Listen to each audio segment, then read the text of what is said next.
Boa noite. O Jornal da Record especial deste sábado começa agora mostrando a guerra para impedir o avanço do mosquito Aedes aegypti, que transmite dengue, zika e chikungunya. Em São Paulo, o estado com o maior número de casos na região sudeste, mutirões começaram a trabalhar desde cedo para eliminar os focos do mosquito e informar a população sobre os riscos.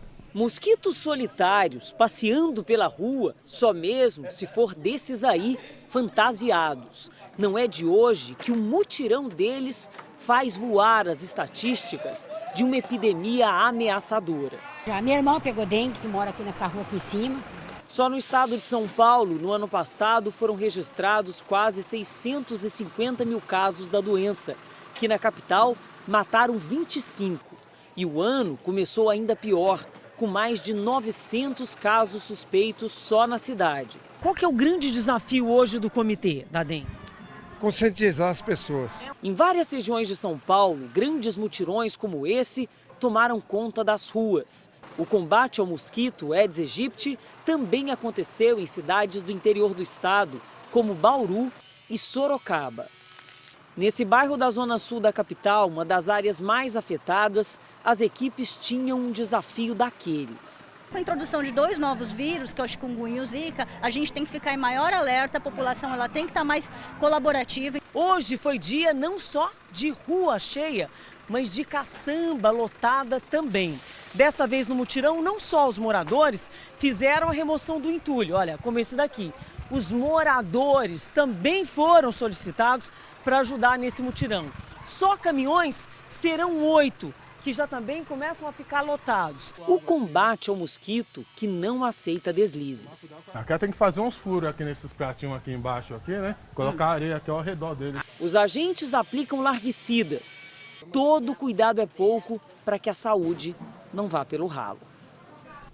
Uma forte tempestade atingiu Porto Alegre e cidades vizinhas no final da noite de ontem e madrugada de hoje. Mais de 300 mil pessoas ficaram sem energia elétrica. A parada de ônibus veio abaixo. Ventos de quase 120 km por hora derrubaram estruturas inteiras de metal. Carros foram arrastados pela água. Pelo menos 300 árvores caíram. Postes também cederam e o trânsito parou em Porto Alegre. Uma devastação total. O telhado deste shopping caiu.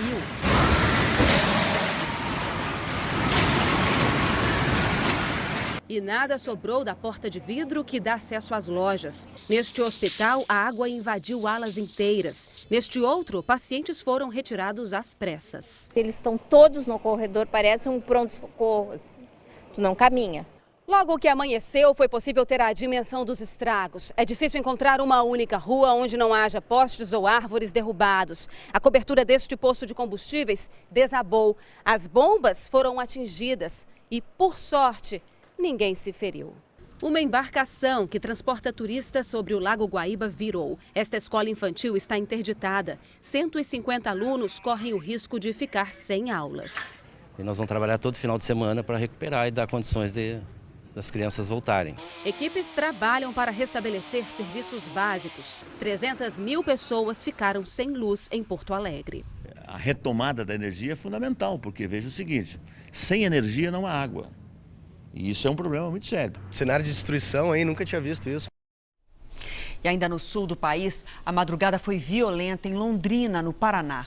11 pessoas foram assassinadas e 23 feridas a tiros depois do assassinato de um policial militar. E essa onda de mortes pode estar ligada a uma guerra entre policiais e criminosos. O policial militar Cristiano Luiz Bottino, de 33 anos, estava dentro do carro quando foi atingido no peito. Logo depois de anunciada a morte do PM, as ruas de Londrina se transformaram num campo de batalha.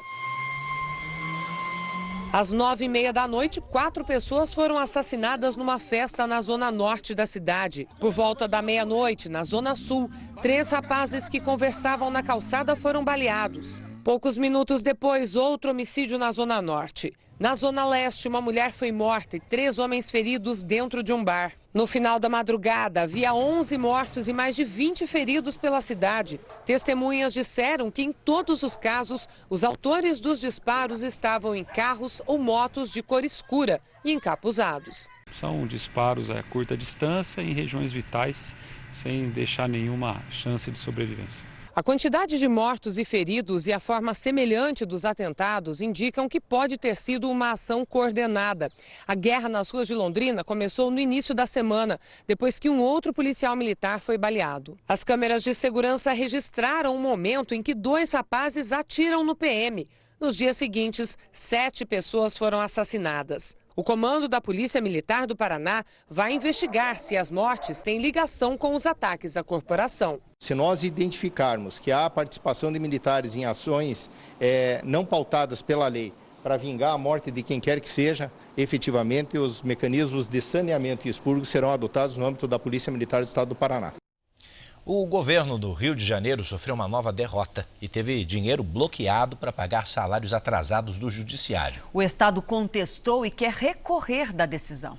A confirmação do salário afastou o fantasma da inadimplência de quem mora de aluguel. Se você já paga durante 30 anos as suas contas em dia, trabalha firme para isso, é lógico que causa uma angústia. Paulo foi beneficiado pela ordem judicial que sequestrou 265 milhões de reais dos cofres do Estado. O bloqueio garantiu salários em dia dos funcionários do Poder Judiciário e provocou um conflito entre o governo do Rio e a Justiça. Para o governador Luiz Fernando Pezão, a verba foi retirada de fundos especiais e não pode ser utilizada para pagamento de pessoal. Em nota, o Estado informou que a decisão foi proferida por um juiz que tem interesse direto na causa e também é beneficiário da medida. A Associação dos Magistrados do Rio reagiu ao alegar que o governador Pezão faltou com a verdade ao informar à imprensa que não possuía recursos e se disse pronta para o enfrentamento das ameaças à independência do Poder Judiciário. Para especialistas, a queda de braço entre o governador Luiz Fernando Pezão e a Justiça só torna mais difícil o caminho para superar a crise. Eles recomendam que, neste momento, a prioridade deve ser o corte de gastos para o reequilíbrio das contas públicas. Não há mais admissível gastar mais do que arrecada. Todos deverão ser responsabilizados. Não tem essa de a culpa é do governo passado, a culpa é da economia. Eles foram eleitos para representar e gerir o dinheiro público e, se não fizerem, devem ser penalizados. E olha, a Polícia Federal investiga se o ex-presidente Lula foi beneficiado com reformas num sítio em Atibaia, no interior de São Paulo. A nota fiscal de um barco comprado pela mulher de Lula pode indicar o elo com a propriedade. O sítio, que fica em Atibaia, interior de São Paulo, tem 173 mil metros quadrados. Está registrado em nome de 2 sócios do filho do ex-presidente Lula, Luiz Fábio Lula da Silva, o Lulinha. A nota fiscal em nome de Marisa Letícia Lula da Silva é de um barco modelo Squalo 600 e tem como endereço da entrega a Estrada Clube da Montanha, 4.891. É exatamente o endereço do sítio Santa Bárbara, frequentado pela família do ex-presidente Lula. O barco é do mesmo modelo da foto, tem capacidade para 5 pessoas. Foi comprado nessa empresa de São Paulo e custou R$ 4.100. A propriedade está na mira da Lava Jato porque passou por uma reforma que teria sido paga pela Odebrecht, empreiteira denunciada por corrupção na Petrobras. Outra empreiteira, a OAS, que teve executivos condenados, também teria feito obras no local. Outro imóvel investigado pela Lava Jato e pelo Ministério Público de São Paulo é o triplex do edifício Solares, no Guarujá, litoral de São Paulo. Os investigadores suspeitam que o apartamento pertença à família de Lula. O edifício foi concluído pela empreiteira OAS depois que a Bancop faliu em 2009. Há a suspeita de que a OAS usou o empreendimento para lavar dinheiro e disfarçar o repasse de propina da corrupção na Petrobras. Por meio de uma nota, o Instituto Lula confirmou que o sítio é frequentado pela família do ex-presidente, mas negou ser proprietária do imóvel. Já em relação ao triplex, o Instituto afirma que Marisa Letícia comprou sim uma cota da Bancop, mas que não é a dona do apartamento.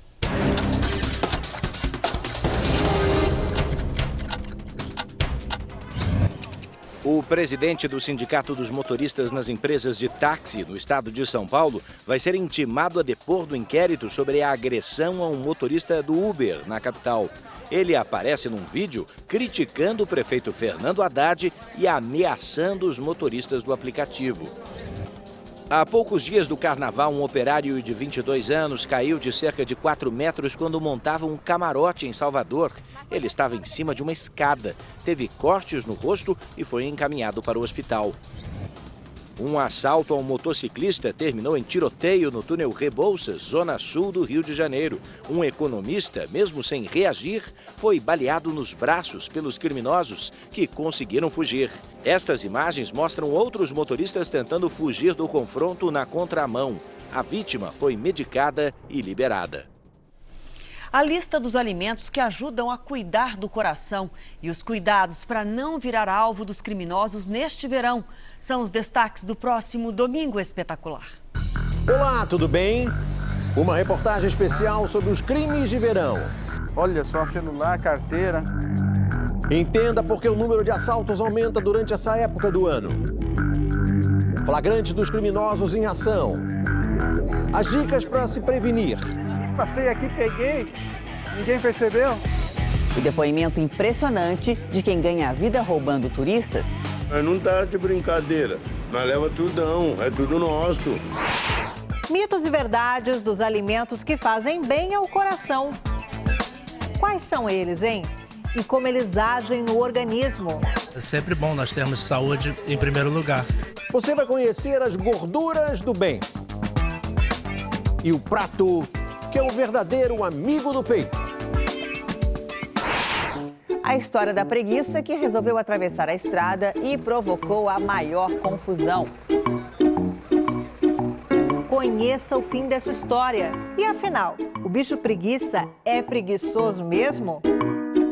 E como esse animal famoso pela lentidão consegue sobreviver num mundo acelerado? Você não pode perder o nosso encontro neste domingo. Depois da Hora do Faro. Até lá. A seguir, ou melhor ainda nesta edição, já é carnaval nas ruas de São Paulo, Rio e Salvador. E a seguir, a guerra contra o cigarro no Japão, onde as leis antitabagistas ainda não pegaram.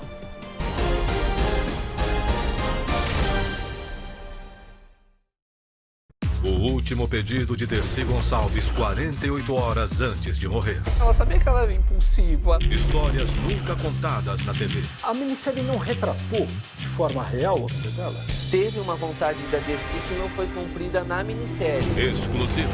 Ela tinha medo que alguém matasse? Próxima quarta, 10h30 da noite. O caixão dela está de pé. Ela está enterrada de pé. Estreia Gugu, ao vivo. Jornal da Record Especial. Oferecimento. Japão, o paraíso da tecnologia, do desenvolvimento e também do cigarro. Exatamente. O país está na lista dos 10 maiores fumantes do mundo. Mas já tem gente querendo mudar essa realidade. Pelas ruas de Tóquio é fácil encontrar lojas especializadas na venda de cigarros.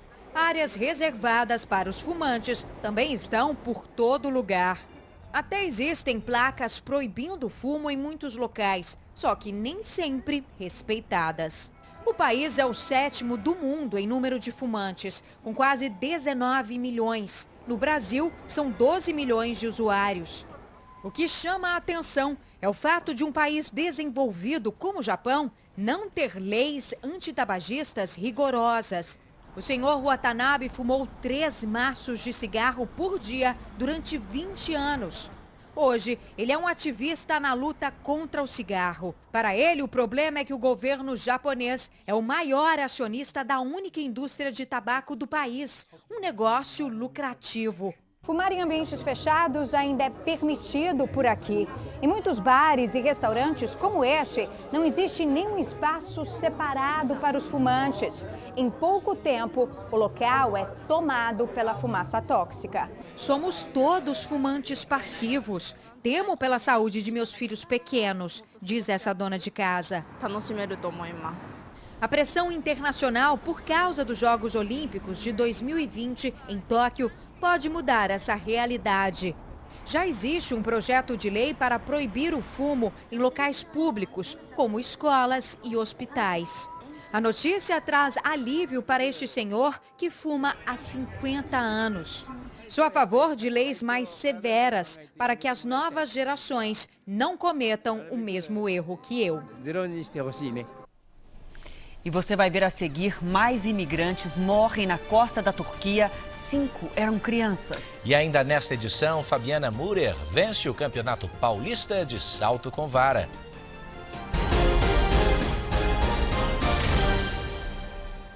Já estamos de volta para você saber que pelo menos 39 pessoas morreram num naufrágio na costa da Turquia. Entre as vítimas, há 5 crianças. Segundo as autoridades, havia cerca de 120 pessoas no barco. 75 foram resgatadas. Os refugiados, a maioria de sírios e afegãos, tentavam chegar à Grécia. Só este ano, mais de 200 pessoas já morreram tentando entrar na Europa pelo mar.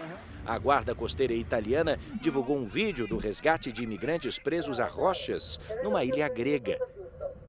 E na Síria, mais 16 pessoas morreram de fome em Madaia. A cidade, que começou a receber ajuda humanitária há 20 dias, está sitiada por forças do governo.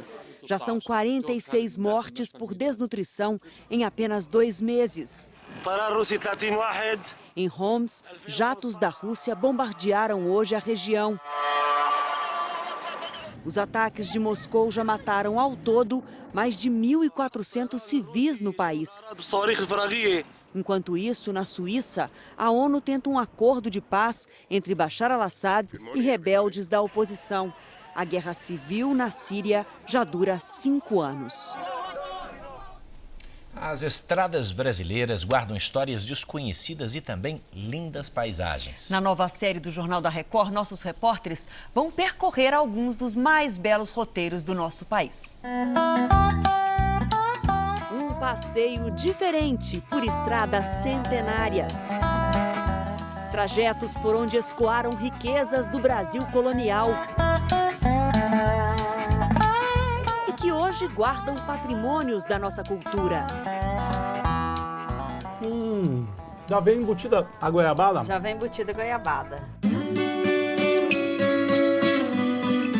As histórias de quem viu caminhos de terra virarem asfalto.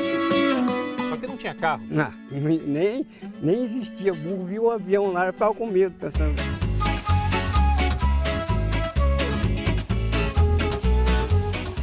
Nesse ponto, acaba o estado de São Paulo e a estrada vai cortar agora o território do Rio de Janeiro. Os cenários surpreendentes.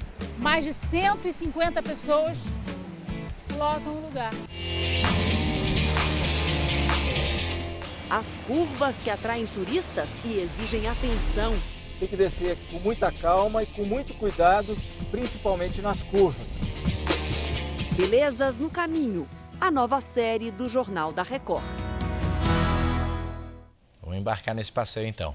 E você vai ver a seguir os gols deste sábado nos campeonatos Paulista e Carioca. E a folia nas ruas de São Paulo, do Rio de Janeiro e também de Salvador. Fim de semana com pontapé inicial dos campeonatos estaduais. No Carioca, o Botafogo venceu o Bangu. No Paulistão, Santos tropeçou em casa.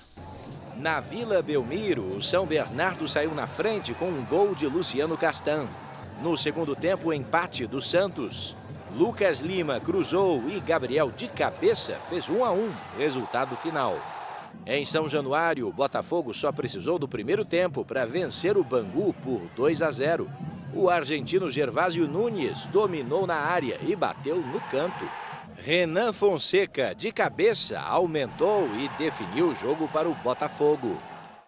E tem brasileiro campeão no Aberto de Tênis da Austrália. Bruno Soares chegou ao terceiro título de Grand Slam, o primeiro nas duplas masculinas. Bruno jogou ao lado de Jamie, irmão do britânico Andy Murray. E a dupla venceu na final Radek Stepanek e Daniel Nestor por 2-1. Os outros 2 títulos de Bruno Soares foram nas duplas mistas. A saltadora Fabiana Müller aumenta o ritmo de treinos e também de torneios para chegar bem nos Jogos do Rio. A brasileira vai ganhar um apoio importante na época das competições. Fabiana Müller no salto e a família toda nas alturas. Que seja já o início de uma boa perspectiva de competir no Rio, né? Fabiana anunciou que vai se aposentar no final deste ano, mas antes disso tem o Mundial Indoor em Portland, nos Estados Unidos, em março e as Olimpíadas do Rio em agosto. A bicampeã mundial venceu fácil o torneio paulista, hoje em São Caetano do Sul, com 4,50 metros. Amanhã ela viaja para a Suécia e participa de treinos e competições pela Europa.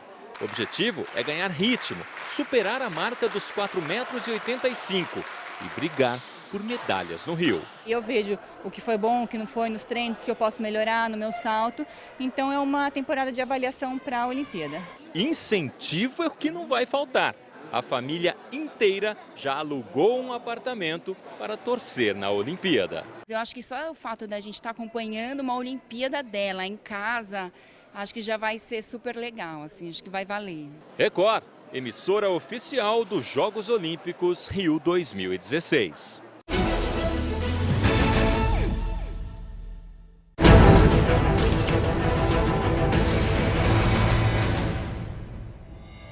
Em Minas Gerais, um assaltante armado fez mais de 20 pessoas reféns num restaurante em Pará de Minas.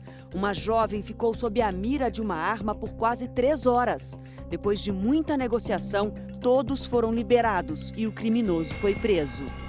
Uma notícia de última hora: pelo menos uma pessoa morreu num tiroteio em Denver, nos Estados Unidos. Segundo testemunhas, uma briga entre duas gangues rivais interrompeu um evento durante um salão de motocicletas. Pelo menos 9 pessoas foram encaminhadas para hospitais da região.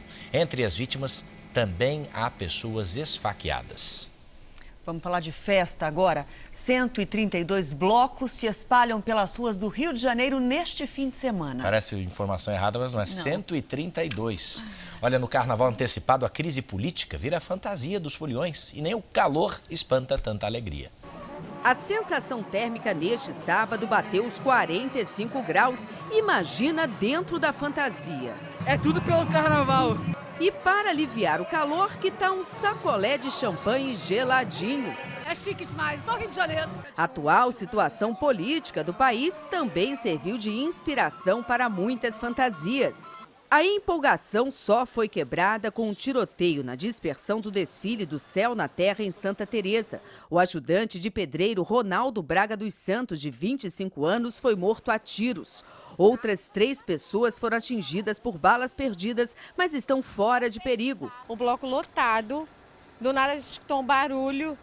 Eu achei que era fogos e meu irmão falou, não, é tiro. A maratona do Carnaval de Rua está só começando. Só neste fim de semana, mais de 130 blocos vão animar as ruas do Rio. E pelo capricho dos foliões fantasiados em peso, a animação está garantida. A bateria do Simpatia Quase Amor abriu caminho para uma multidão na praia de Ipanema. Só mesmo assim para se destacar no meio de tanta gente. Daqui de cima tá lindo, muita gente. E olha que ainda tem muito carnaval pela frente. É só o começo, porque a gente estamos no pré-carnaval ainda!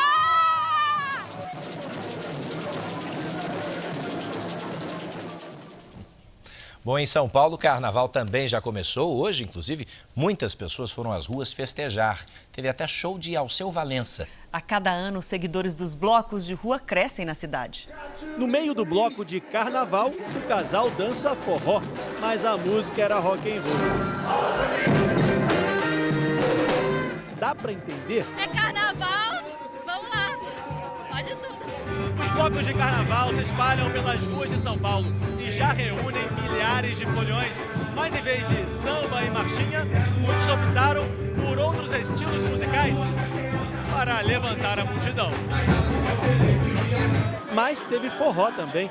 O bloco do Alceu Valença lotou o Parque do Ibirapuera. Eu acho que a gente tem que acabar com essa história de regionalidade do Brasil.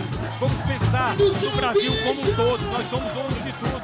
O Carnaval de Rua de São Paulo vai até dia 14 de fevereiro.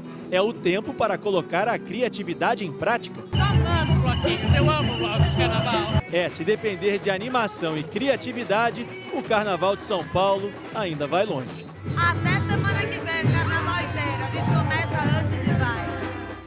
É só aquecimento ainda, Daqui a pouco a gente encosta nos baianos em duração.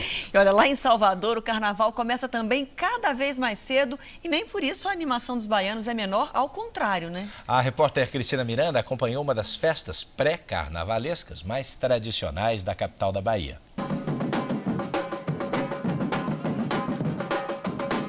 Já é carnaval na Bahia, não tem mais jeito.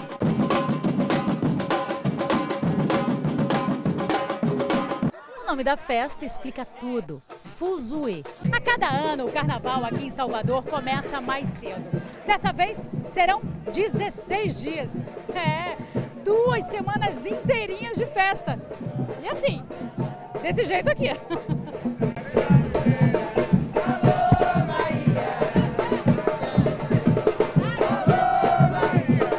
Mas vamos com calma, a estrada é longa. Nada de trio elétrico por enquanto. Hora das bandas de sopro, o violão, da turma de amigos de muitos carnavais. Eu quero gozar, eu boto na rua. Quantos carnavais já? 52. Não enjoa, não? Não. Nem cansa? Nem cansar um pouquinho, mas a gente vai levando. Toma uma e vai levando. Festança das boas para Dona Raquel, seu Chico para o Levi. Depois, quando ele gostar, não pode reclamar, né? Com certeza, puxou o pai. Não vai poder reclamar de nada. Jamais. Tá no sangue. Mas aqui para nós, não tá muito cedo, não? Para tanta folia. Não tem hora para carnaval. A hora que você acorda, você já é carnavalesco. Quem é? O Jornal da Record de hoje termina aqui. Para rever as reportagens dessa edição, você acessa o R7 Play. Uma ótima noite para você, obrigada pela sua companhia mais uma semana. Agora você fica com o programa da Sabrina e a estreia do quadro Caixinha de Surpresa com a cantora Anitta. Uma boa noite para você, um excelente fim de semana e até segunda.